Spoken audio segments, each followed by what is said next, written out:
நம்மளோட புது உறவு நிகழ்ச்சியில் கயல் அவங்க வந்து மேக்கப் ஆர்டிஸ்ட். ஸோ அவங்க வந்திருக்காங்க. அவங்க சினிமாவிலையும் மேக்கப் எல்லாம் பண்ணுறாங்க. அவங்க சொந்தமாக ஸ்டுடியோ வச்சுருக்காங்க, ஹேர் பிளான் பண்ணுறாங்க, நிறைய விஷயங்கள் அனுபவத்தோடு இருக்காங்க. அவங்க நம்மளோட ஷேரிங்கில் இன்றைக்கி அவங்களுக்கு என்னெல்லாம் எக்ஸ்பீரியன்ஸ் இருக்குன்னு ஷேர் பண்ணுவாங்க. அவங்கள வரவேற்போம். வணக்கம். உங்களை பற்றி நீங்களே சொல்லுங்களேன். என்னோட பேர் கயல். நான் சினிமாவில் 5 வருஷமாக ஒர்க் பண்ணிகிட்ருக்கேன் மேக்கப் ஆர்டிஸ்டாக. சரி. இப்போ வந்து நான் மேக்கப் ஆக்டிங் ரெண்டுமே படங்களில் பண்ணிகிட்ருக்கேன். நடிக்கவும் சரி. ஆமாம். இப்போ சமீபத்தில் நடித்த படங்கள் எதாவது? சமீபத்தில் கட்ஸ்ன்னு ஒரு படம் ரிலீஸ் ஆச்சு. அந்த படத்தில் ஒரு கேரக்டர் நடிச்சிருக்கேன். சரி. விஏஓவாக நடிச்சிருக்கேன். ஓ. அந்த படத்துக்கு மேக்கப் ஆர்டிஸ்டாக ஒர்க் பண்ணியிருக்கேன். ஓ சரி சரி. இப்போ வேற இந்த சொந்தமாக ஸ்டுடியோலாம் வச்சுருக்கேன்னு சொன்னீங்களே, அது என்னது?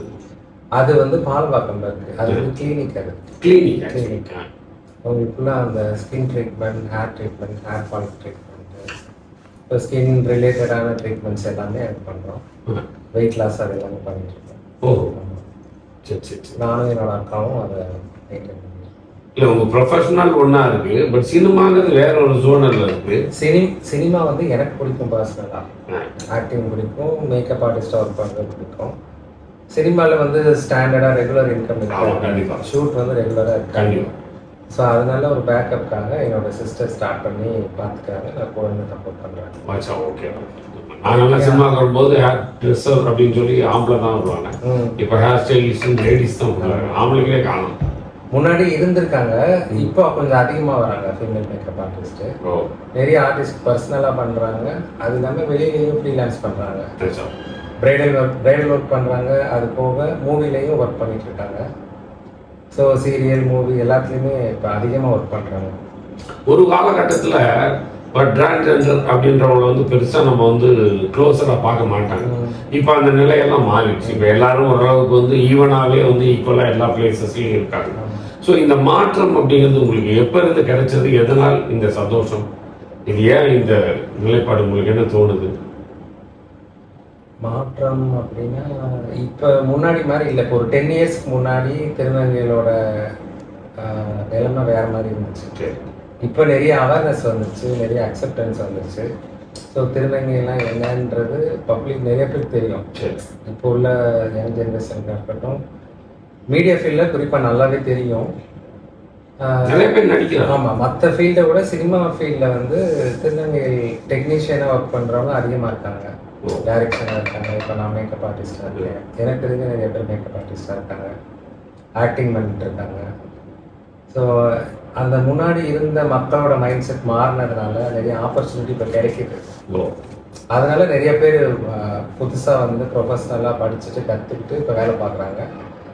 இப்போ யாரும் வந்து திருநங்கைன்னு சொல்லி அந்த ஆப்பர்ச்சுனிட்டி கொடுக்காம இருக்கிறது இல்லை, ஒதுக்குறது எனக்கு பண்ணுறது டேலண்ட் இருந்தால் அக்செப்ட் ஆகிடும். நம்ம அப்ரோச் தான். இன்னும் சில பேர் அதுக்குள்ளே வராமல் வெளியவே தவிச்சிக்கிட்டு இருக்காங்க.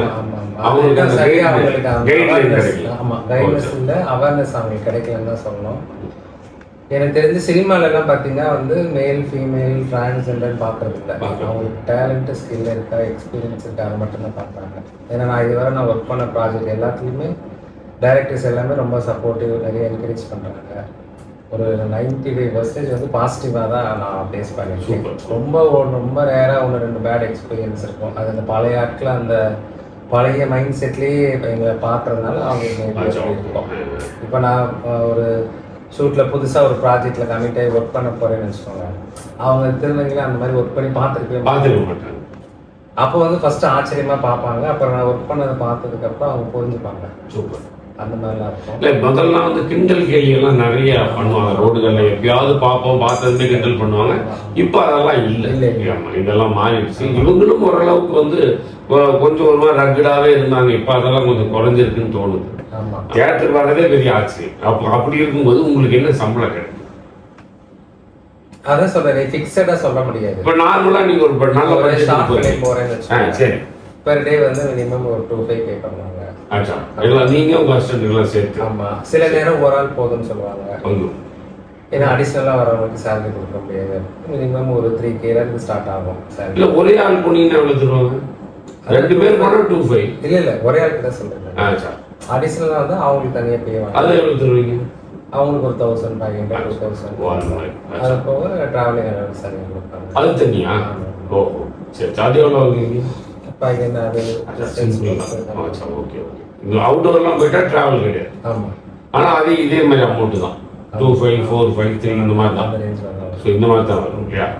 இதில் மெட்டீரியல் உங்களுக்கு அது கம்பெனி பொறுத்து. சில இதில் வந்து இப்போ ஷார்ட் ஃபிலிம்னா நானே யூஸ் பண்ணுற மாதிரி இருக்கும். படம்லாம் போகும்போது முன்னாடியே எத்தனை பேர் இருக்காங்க, என்ன ஆர்டிஸ்ட், என்ன மேக்கப், அதெல்லாம் நம்ம டிஸ்கஸ் பண்ணிவிட்டு அதுக்கேற்ற மாதிரி மெட்டீரியல் வாங்கிக்குவோம். அது ஒரு பர்ச்சேஸ் அவங்க பே பண்ணிடுவாங்க, இல்லை அவங்களே வாங்கி. அது நார்மல் சினிமா மாதிரி தான். நீங்கள் இதில் ஒர்க் பண்ணதுலேயே பெரிய ஆர்டிஸ்ட் படம் ஏதாவது இருக்கா? பெரிய ஆர்டிஸ்ட் சொல்லிக்கிற மாதிரி